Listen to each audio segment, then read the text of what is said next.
परमात्मा तो सर्वव्यापी, तेबे तांकु केवल यज्ञ ही नित्य प्रतिष्ठित बोली कहीं कहुई? से कौन अन्य कौन स्थान रे नित्य प्रतिष्ठित नुहंती?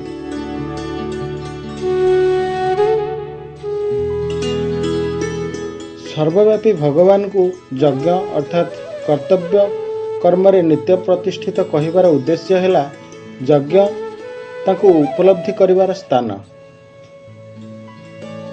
माटी तले सबुआडे पानी थिले सुधा जेपरि ताहा कूअरु मिली थाए, सेहीपरि परमात्मा सर्वत्र परिपूर्ण होइथिले मध्य निजर कर्तव्य कर्म को निष्काम भाव में पालन कले ही से प्राप्त हुअन्ति। तात्पर्य है निजर कर्तव्य कर्म पालन करने द्वारा सर्वव्यापी परमात्मा को अनुभव करी हुए।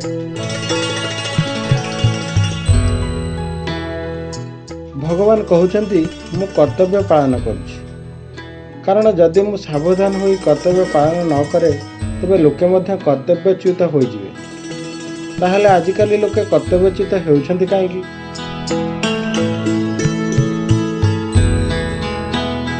जो मैंने आस्तिक तथा भगवान को ऊपर श्रद्धा और विश्वास रखती से लोक ही भगवान वाणी और आचरण प्रभाव पड़ी था।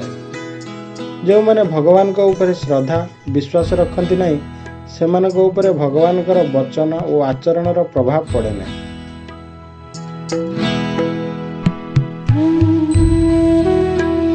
ज्ञानवान मनुष्य निजर प्रकृति अनुसार चेष्टा करथिले मध्य से बांधी हुए नहीं, किंतु अन्य प्राणी निजर प्रकृति अनुसार कर्म करी बांधी हो जाती। एपरी काहे हुए?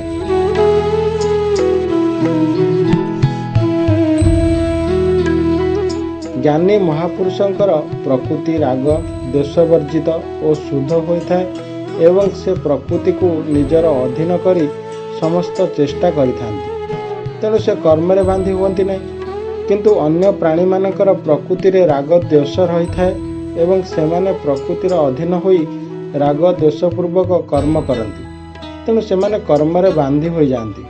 अतएव मनुष्य निजर प्रकृति एवं स्वभाव को शुद्ध और निर्मल करवा उचित एवं अशुद्ध स्वभावर वशवर्ती होई कौनसी कर्म करवा उचित नुहे।